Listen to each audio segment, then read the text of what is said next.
우리 함께 사도신경으로 신앙 고백하시겠습니다. 나는 전능하신 아버지 하나님 천지의 창조주를 믿습니다. 나는 그의 유일하신 아들 우리 주 예수 그리스도를 믿습니다. 그는 성령으로 잉태되어 동정녀 마리아에게서 나시고 본디오 빌라도에게 고난을 받아 십자가에 못 박혀 죽으시고 장사된 지 사흘 만에 죽은 자 가운데서 다시 살아나셨으며 하늘에 오르시어 전능하신 아버지 하나님 우편에 앉아 계시다가 거기로부터 살아있는 자와 죽은 자를 심판하러 오십니다. 나는 성령을 믿으며 거룩한 공교회와 성도의 교제와 죄를 용서받는 것과 몸의 부활과 영생을 믿습니다. 아멘.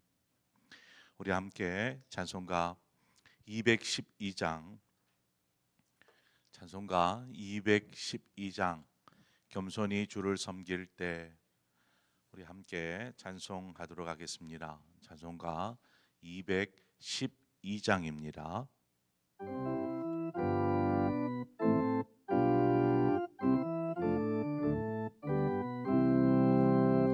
겸손히 주를 섬길 때 괴로운 일이 많으나 구주여 내게 임주사 잘 감당하게 하소서. 인자 말을 가지고 사람을 감화시키며 갈 길을 잃은 머리를 잘 인도하게 하소서. 구주의 귀한 인내를 깨달아 알게 하시고 굳건한 믿음 주셔서 늘 승리하게 하소서. 장래의 영광 비추사 소망이 되게 하시며 구주와 함께 살면서 참 평강 얻게 하소서.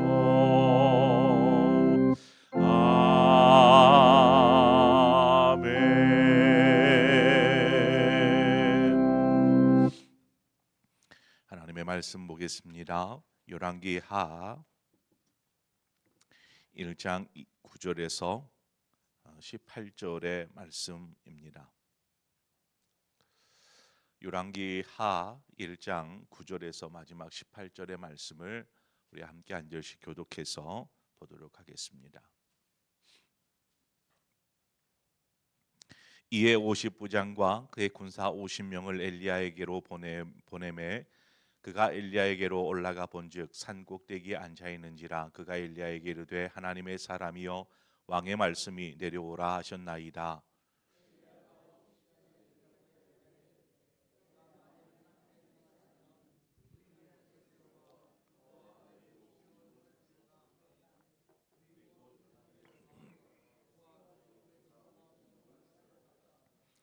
왕이 다시 다른 50부장과 그의 군사 50명을 엘리야에게로 보내니 그가 엘리야에게 말하여 이르되 하나님의 사람이여 왕의 말씀이 속히 내려오라 하셨나이다 하니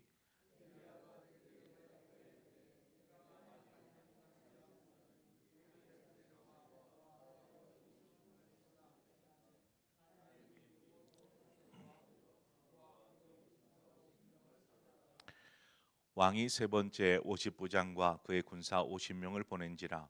셋째 50부장이 올라가서 엘리야 앞에 이르러 그의 무릎을 꿇어 엎드려 간구하여 이르되 하나님의 사람이여 원하건대 나의 생명과 당신의 종인 이 50명의 생명을 당신은 귀히 보소서.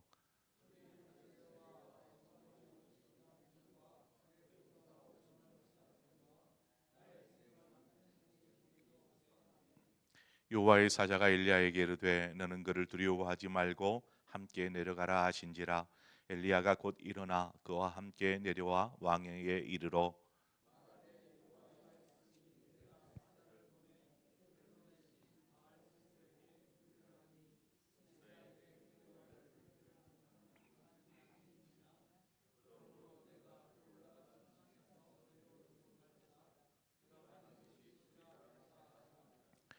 왕이 엘리야가 전한 여호와의 말씀대로 죽고 그가 아들이 없으므로 요람이 그를 대신하여 왕이 되니 유다 왕 여호사밧의 아들 요람의 둘째 해였더라.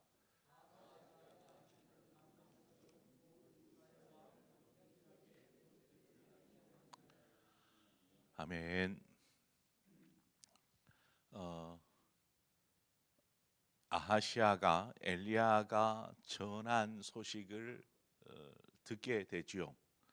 음, 침상에서 죽을 것이라 침상에서 죽을 것이라 하는 이 절망적인 이야기를 아하시아가 전해 듣는데 그는 그 이야기를 듣고도 전혀 달라지지 않았습니다.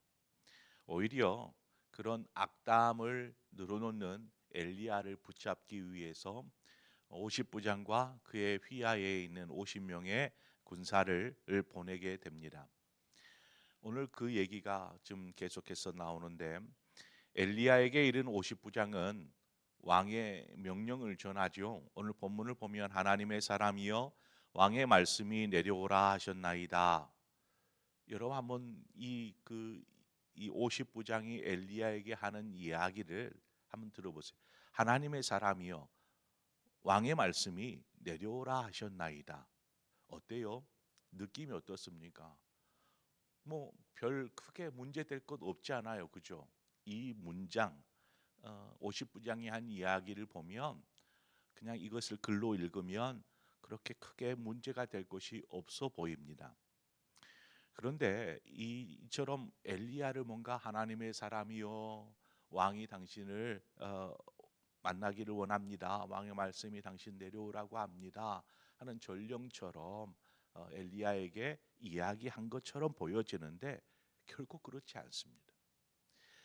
어, 이 이야기는 50부장이 전하는 이 얘기는 비아냥거림과 같습니다. 마치 좀 쉽게 제가 여러분에게 한번 이 문장을 바꾸어서 해보자면 당신은 지금 도간에 든 쥐요 어디 도망갈 곳도 없어 이제 왕의 오라를 받으시오 뭐 이와 같은 멘트였다라는 것입니다. 하나님의 말씀을 우습게 여기고 자신을 잡으러 온 이들을 향해서 엘리야가 기도할 때에 하나님께서 불로써 이들을 살라버리시죠. 이들을 살라버립니다. 아하시아가 이제 두 번째 또 다시 50부장과 50명의 군인을 보냅니다.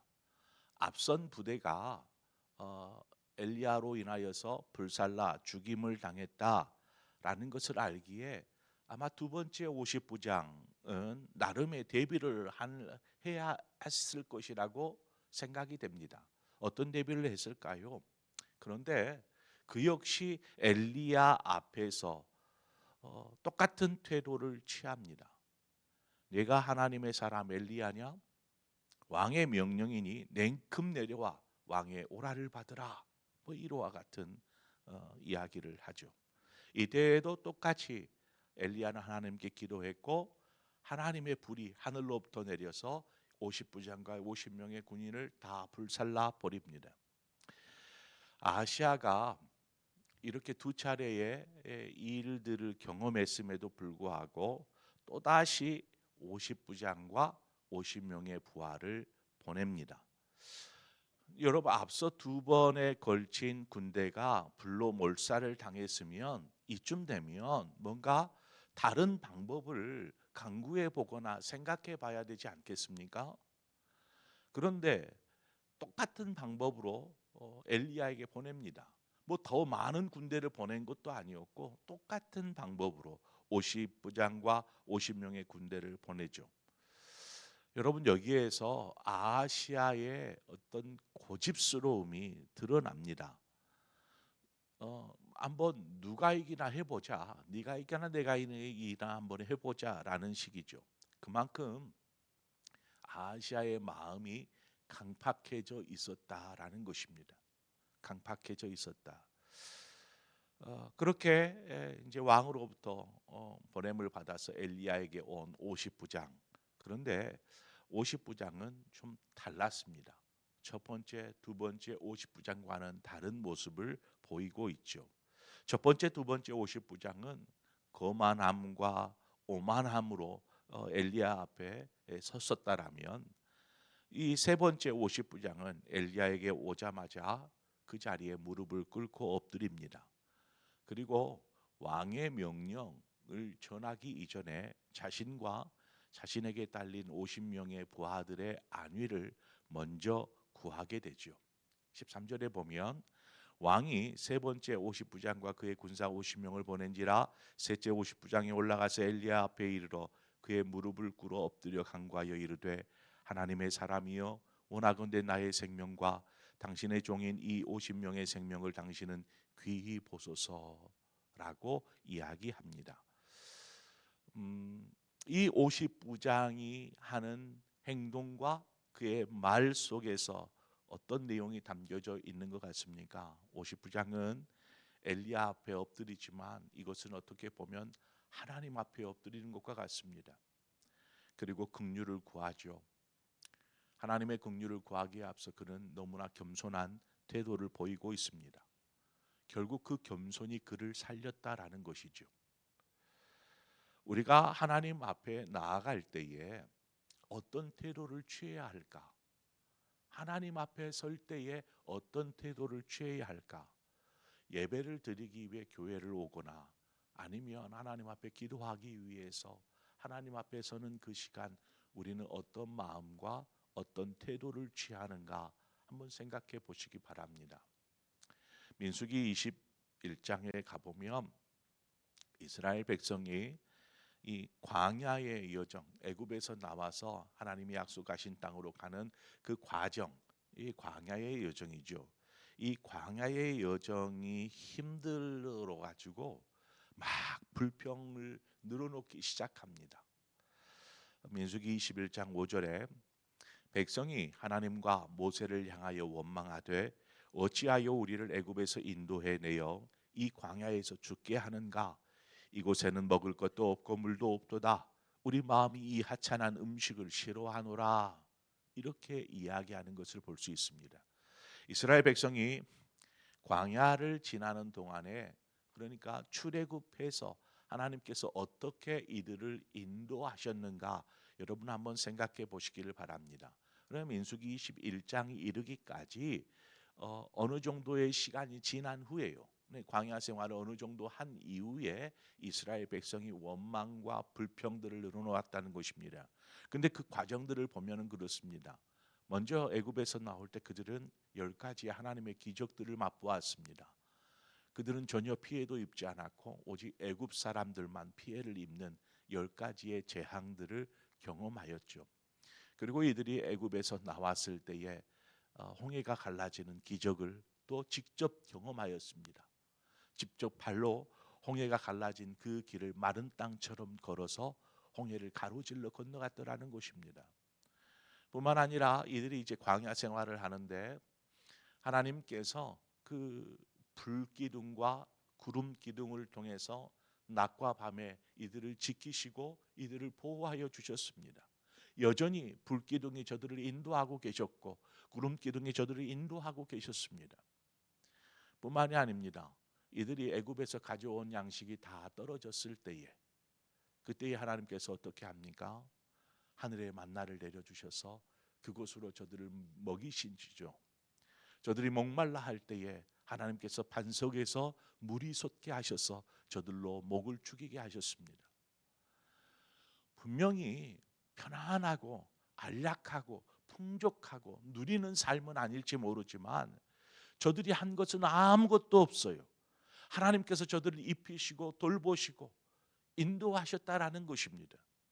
그것을 알지를 못해요. 그것을 깨닫지를 못해요. 그래서 그렇잖아요. 광야라는 곳이 얼마나 편안한 곳이겠습니까?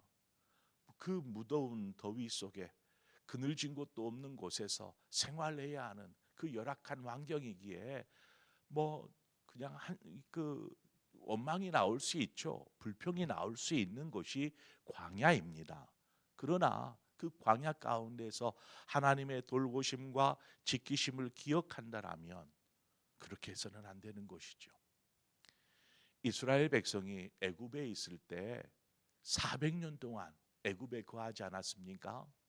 그 400년 동안 이들이 애굽에서 어떤 생활을 했습니까? 종살이였죠. 노예와 같은 삶을 삽니다. 분명히 뭐 이들이 거주할 수 있는 거주지는 있었습니다.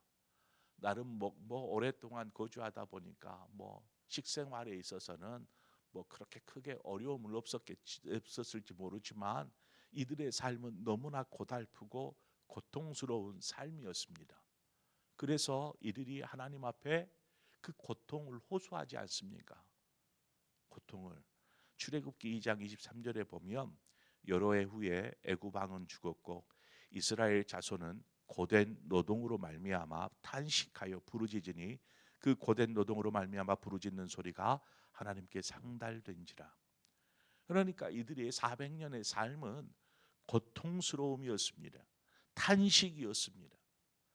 그 탄식과 고통스러움 속에서 하나님 앞에 부르짖었고 하나님께서 모세를 통해서 이들을 구원하셔서 애굽에서 구원하셔서 하나님이 약속하신 젖과 꿀이 흐르는 그 땅으로 인도하시는 과정 속에서 이들의 고백이 바로 이와 같았다라는 것입니다.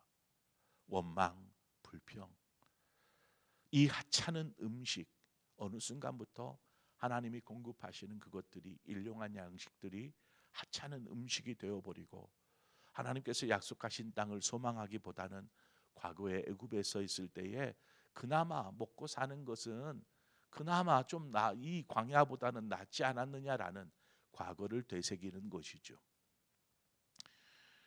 그렇게 하나님 앞에서 힘들다고 이것을 잠깐을 못 참고 하나님을 불신하며 원망하고 있는 이스라엘 백성들, 이들에게 하나님께서 진노하셨습니다. 그래서 어떻게 하시냐? 불뱀을 동원하십니다. 그 사막의 광야의 불뱀들을 동원하셔서 이스라엘 백성들을 물게 하십니다. 그 불뱀에 물려서 많은 이스라엘 백성들이 죽게 되죠. 그 죽음 속에서 고통 속에서 다시 또 하나님을 찾습니다. 그때 모세가 하나님 앞에 기도하죠. 하나님, 저들을 불쌍히 여겨 주시옵소서. 그렇습니다. 하나님께서 이스라엘 백성들을 그 고통 가운데서 노예의 삶에서 건져내셔서 하나님께서 약속하신 땅으로 인도하고 싶어 하시는데 저들이 그것을 어떻게 받아들이냐? 오히려 원망하고 불평하더라는 것이죠. 여러분 철로역정이라는 책을 읽어보셨는지 모르겠지만 철로역정은 우리의 철로역정에 나왔듯이 우리의 인생은 하나님께서 약속하신 하나님의 나라, 우리는 천국이라고 하죠. 우리의 인생, 지금 살아가고 있는 우리의 삶은 하나님께서 우리를 저 하나님의 나라 천국으로 인도하고 계시는 그 과정, 그 여정을 우리는 지금 이 땅에서 인생을 통해 살고 있는 것입니다. 조금 힘들다고 그 인생, 하나님께서 약속하신 하나님의 나라로 가는 여정 가운데 조금 힘들다고 우리가 하나님을 원망할 수 있을까요? 그럴 수 없습니다. 왜요? 하나님께서 그저 그냥 이 땅에 살다가 뭐 세상 양락 즐기면서 산들 고작 해야 100년이면 끝이 아닙니까? 100년. 뭐 어렸을 때의 시기들을 다 빼고 뭐 마음껏 누리는 성인의 시간 얼마나 될 것 같습니까? 그 짧은 시간 동안 자기 마음대로 향락, 즐거움, 쾌락을 느끼면서 즐기면서 살려고 하다가 영원한 시간을 멸망 가운데 빠져 살 인생이 바로 우리가 아니었습니까? 하나님께서 그런 영원한 멸망에 이를 수밖에 없는 우리를 구원하여 주셨습니다. 그리고 하나님의 백성 삼아 주셨죠. 너희는 내 백성이라. 여러분, 이 이야기는 다른 이야기가 아니고 이스라엘 백성의 이야기이기도 하지 않습니까?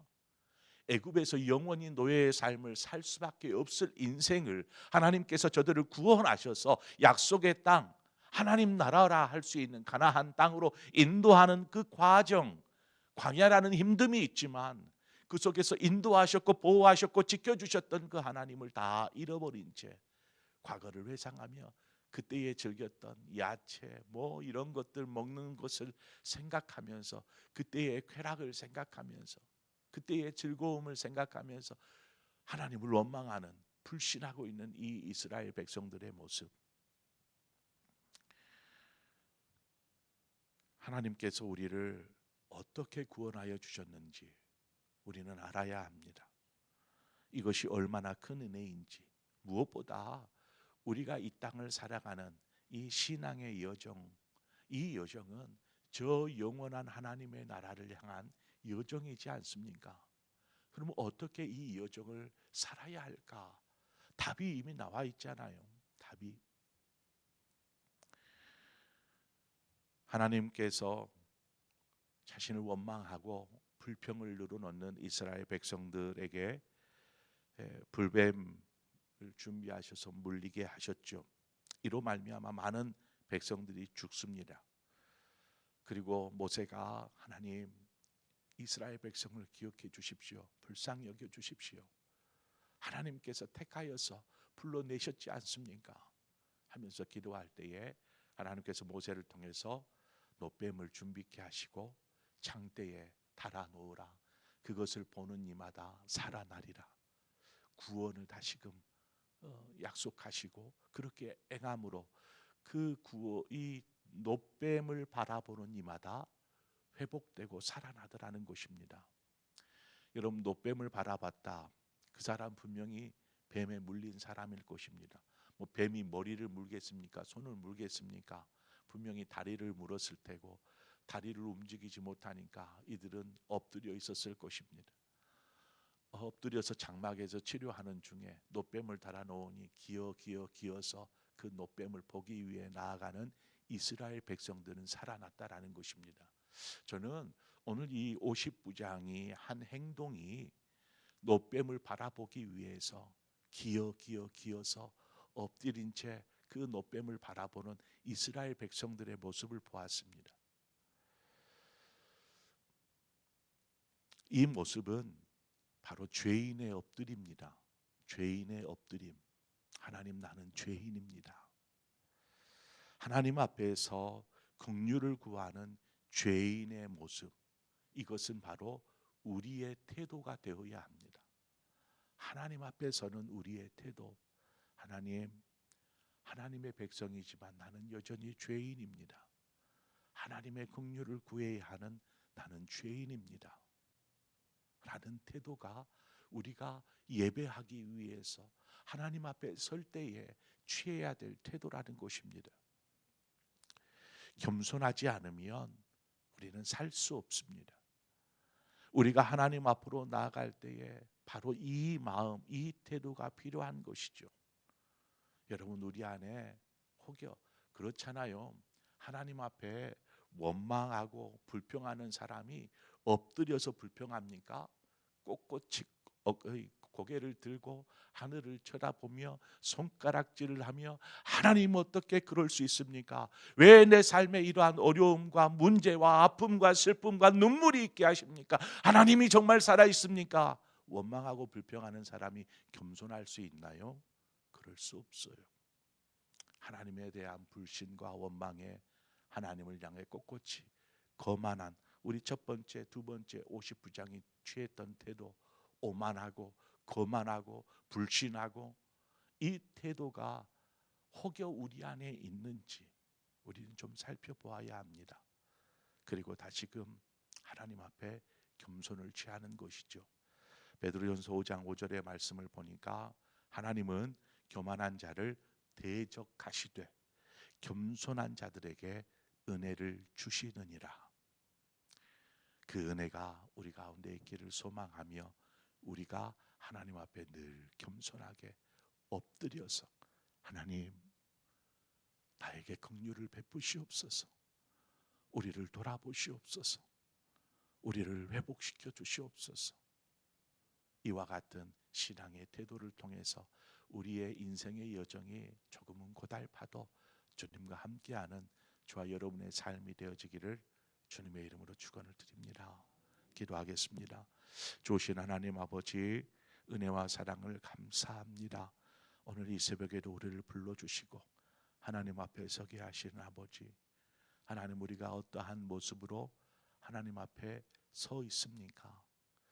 여러 가지 삶의 문제로 인하여서 주님 앞에 이야기할 때에도 하나님, 우리가 왜 나에게 왜 이런 일들이 하면서 하나님을 원망하는 태도를 취하고 있지는 않습니까?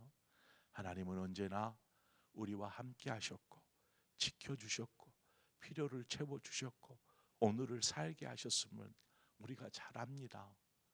하나님, 세상 사람들처럼 넉넉하게 풍족하게 쾌락 속에 즐거움 속에 살지는 않을지라도 예수 안에 기쁨과 감사와 평안을 누리는 우리의 삶이 되게 하시고, 저 영원한 하나님의 나라를 소망하며 달려가는 이 인생의 여정 동안에 하나님, 원망하는 일이 없게 하시고 긍휼하신 하나님 앞에 엎드려서 주님 마음과 함께 동행하는 삶을 사는 우리 모두의 삶이 되게 하여 주시옵소서. 예수님의 이름으로 기도합니다. 아멘. 오늘 말씀을 생각하면서 하나님, 제가 교만했습니다. 하나님, 제가 오만했습니다. 하나님 앞에 거만하게 고개를 쳐들고 하나님 왜 그렇습니까? 따져 묻기도 했습니다. 하나님 앞에 겸손하게 이 시간 엎드리게 하여 주옵소서. 하나님 앞에 설 때마다 늘 언제나 겸손한 자로 서게 하여 주옵소서. 우리가 우리 자신의 신앙의 태도, 삶의 모습을 가지고 하나님 앞에 기도하며 나아가기를 원하고, 더불어서 오늘 우리 교회를 위해서 함께 기도하시기를 원합니다. 우리 교회가 하나님의 뜻 가운데 미래를 잘 준비하는 교회, 그래서 10년 후 20년 후가 더 기대가 되고 하나님 소망이 되어지는 교회가 되게 하여 주옵소서. 그러기 위해서 우리 다음 세대들, 또 우리 젊은 세대들이 일어서야 합니다. 이들이 일어서게 하여 주옵소서. 그래서 우리가 함께 우리 다음 세대들을 위해서, 또한 우리 8전도회, 7전도회, 6전도회 이런 30, 40, 50 세대를 위해서 이 시간 우리 함께 기도함으로 하나님, 저들 세대들 안에 신앙의 열심이 회복되어지게 하여 주옵소서. 불일 듯 일어서게 하여 주옵소서. 우리 상봉교회를 위해서 또 그 외에 여러 기도의 제목을 가지고 여러분 함께 기도하다가 또 여러분 각자의 기도의 제목으로 기도하시다 돌아가시겠습니다. 함께 기도하겠습니다. 좋으신 하나님 아버지, 은혜와 사랑을 감사합니다. 하나님, 오늘 이 시간 주님 앞에 엎드립니다. 주님의 긍휼을 구하옵소서.